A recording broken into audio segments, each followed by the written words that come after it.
Welcome to the Internet of Things Made Simple. I'm Larry by Humor. This is mini episode number 9, and I thank you for joining us. Shout out to our new listeners. There was a ton in January and a bunch already in February. Welcome aboard. As always, check out our webpage, theinternetofThingsmadesimple.com, which has some great material on IoT. And I kindly ask you to subscribe to this podcast using your favorite podcast service. So tonight we're going to talk about road warriors. I was a road warrior. I hate to admit it because it's not something you should be proud of, I think, but I spent way too much of my adult life on the road. I personally define being a road warrior when you either approach or you spend more business days away from your home than you do at home. Not sure how you define it, but that's probably in the same ballpark. It may be international travel. Maybe you do that great, New York to Hong Kong trip all the time. It could just be continent-based traveling, so whether you're in Europe and just stay in Europe or North America, or it could even be driving. We always talk about road warriors as being in the airport, but a lot of people just drive from place to place, whether that's long-haul truck drivers or salespeople. Either way, you're not at home as much as you might want to be. Business travel takes its toll in a few ways. The first is your marriage or your partnership. Although ironically, it might not be this case for everyone. I have known a few couples that truly got along better because it was almost like when they came back, they were dating because they didn't see each other as much. So depending on your relationship, some couples might thrive, but most are going to have issues with road warriors. And that's also because of number 2, you're going to miss things at home. Your kids walking for the first time, you're going to miss some soccer games, dance recitals, school plays, those kind of things. And the last one is the one that most people think about, is the wear and tear it has on your health. I know it was a huge factor in me gaining weight. Stopping at McDonald's at the airport might not have been the best decision I ever had when it came to my health, but sometimes you only had 10 minutes to grab something. You didn't have as much choice as you might think. The second one is it's tougher to exercise. Yeah, you could get up at 4 o'clock in the morning if you have an early flight and go for a run on the treadmill, but if you're out with a customer the night before, that might be a little difficult. So it's not impossible to exercise on the road. It's just more difficult. It definitely affects your sleep. Unless you're out drinking every night and passing out, you're going to have issues sleeping, especially the first night in your hotel. I used to do a lot of, 4 cities and 5 night type trips, and you just never seem to get adjusted.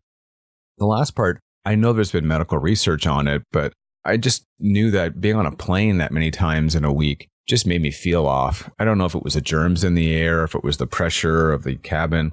I have no idea. I didn't feel good after flying that many times. There are obviously some tricks you can do. I just remember Die Hard with the whole idea of taking off your socks and scrunching your feet on the carpet. I never did try that one. I always wonder if it worked. Tell me if it did. Drop me a note. But I used to use things like white noise applications on my iPad beside my bedside. And in order to get used to it, I used to run it at home. And that way, everywhere I went, I had these white noise. The funny story there was my wife got used to it. So the first time I traveled and took my iPad with me, she couldn't sleep very well. She had to try to scramble and download the application. Another one is earplugs. The funny story there was I was staying in a hotel in Eugene, Oregon, and they had these bright orange earplugs by the bed. And it said, you might want to put these in because of the train. Didn't think much of it. 5 o'clock in the morning, I guess the conductor has a little bit too much fun with his whistle. And I was just glad the earplugs were there. Other people do things like bring their own pillow. The better way, though, is to reduce the amount of trips you take in the first place, as well as to make each trip just a little less stressful. IoT is helping out on both of those. In terms of reducing travel, a lot of business travel is unavoidable, especially in the sales and big business deal side. Customers want to see you face to face. Sometimes you have to do demos in person.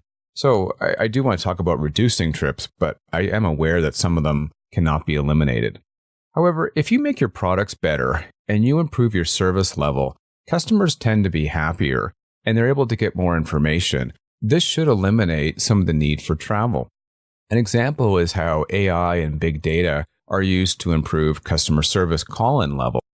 By using automated attendants, not the ones that are annoying, we get to push buttons and tell them 5 times what you want, but the better ones that are coming out will allow customers to get information faster, and that will mean they'll call you less and perhaps you have to travel less to keep them happy. The other part is to make products better using AI, big data, but more importantly, IoT. If you're using sensors on board and it's able to gather information about customer usage, you're now going to be able to change features to make them more optimized for customers. So if customers don't need all that extra battery life you have on board, you can use a smaller battery, and that will make the product much more usable. It also allows you to understand possible issues in advance, so that way you know to call the customer and even fix a problem over the air. AI combined with IoT does help to provide better service. Sometimes meetings are inevitable. A lot of customers now are starting to see that the use of AI is eliminating a lot of them, though. As an example, as we move more towards AI and automation, machines don't meet customers. They definitely don't bond over a beer. At least I don't think they do.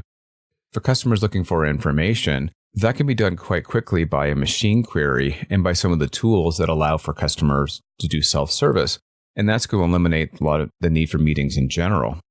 It also eliminates the need for a lot of face-to-face meetings over decisions. I couldn't stand those. I worked at a carrier and God love them, but you'd have 4 pre-meetings before the big meeting. You'd have a post-meeting, then a post-mortem meeting, and then a meeting to talk about the post-mortem. You'd have like 10 meetings over one decision.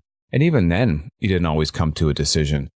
More decisions are going to be made by data now, by AI applications. And they don't need to meet, and they don't need to have conference bridges and all this other fun stuff. They just make the decision and tell you what they did. And that's going to help to eliminate a lot of meetings, especially travel-based ones. The last way that IoT is helping is by enhancing video conferencing and e-meetings. The one I wanted to point out was from a company called Owl Labs. They're making a smarter camera that can capture 360 video and all the surroundings to give you a much more lifelike experience. It also uses sensors to eliminate noise. So no more that, can you guys still hear me? What's that noise in the background? It's going to make remote calls much better. And the other nice part to it is that when you have a road warrior, you almost become your own IT team. And a lot of people have issues when it comes to setting things up. This just needs to be plugged into a USB port, and your IT guys can quickly set it up remotely, or I guess it does itself. I'm not really sure, but either way, it's much more user-friendly. So imagine you have to take that trip. There's no other way around it. You're stuck. You got to take it. There's a lot of ways that IoT is making your trip much easier. One is when you first get to the airport, it's improving the check-in experience.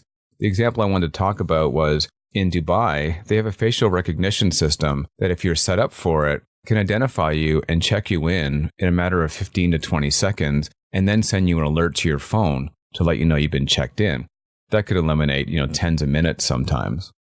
Getting around the airport can be fun, and the example I want to talk about here was Miami-Dade Airport uses hundreds, I think it was 400 sensors, to help customers navigate. But the interesting part was that you can even put in personalized requests. So take me to a place that has gluten-free food, and it will navigate you using beacons and sensors. So it makes it a lot easier for you.